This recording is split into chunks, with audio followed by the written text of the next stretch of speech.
Galwan valley में भारत और चीन के बीच हुए हिंसक संघर्ष में दोनों ही तरफ के सैनिक मारे गए हैं।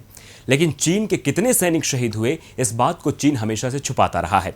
लेकिन एक तस्वीर के वायरल होने के बाद चीन की पोल खुलती नजर आ रही है। तो देखिए कैसे बेनकाब हुआ चीन इस वायरल तस्वीर से। पूर्वी लद्दाख की गलवान घाटी में हुए भारत चीन के बीच हिंसक संघर्ष में चीन के कितने सैनिक मारे गए, इस बात पर चीन हमेशा से पर्दा डालता रहा है। चीन ये नहीं चाहता कि दुनिया के सामने उसकी कमजोरी उजागर हो, इसलिए उसने इस बात को कभी स्वीकारा ही नहीं कि गलवान घाटी में हुई हिंसा में उसके सैनिक भी मारे गए हैं।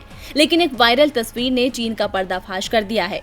ट्विटर पर मौजूद चीनी मामलों के एक्सपर्ट एम टेलर फ्रेवेल ने दावा किया है कि चीन की माइक्रो ब्लॉगिंग साइट वाइबो पर एक तस्वीर वायरल हो रही है, जो कि गलवान में शहीद हुए एक सैनिक की कब्र की बताई जा रही है।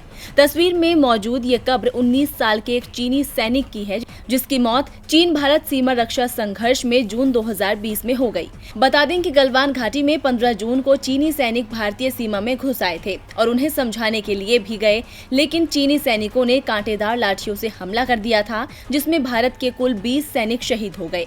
लेकिन चीन ने मारे गए सैनिकों की बात छुपाने के लिए सैनिकों का विधिवत अंतिम संस्कार भी नहीं किया, जिसकी वजह से सैनिकों के परिजनों में नाराजगी भी देखने को मिली। मीडिया रिपोर्ट्स के मुताबिक चीन में सैनिकों के परिजनों को सिर्फ अस्थि कलश दिए गए थे। इसके अलावा सार्वजनिक शोक सभा न करने और न दफनाने की भी हिदायत दी गई थी।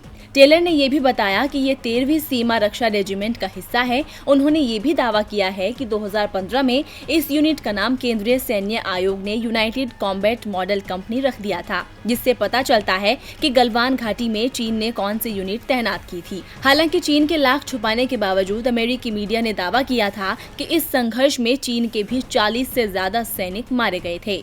डीबी लाइव की रिपोर्ट।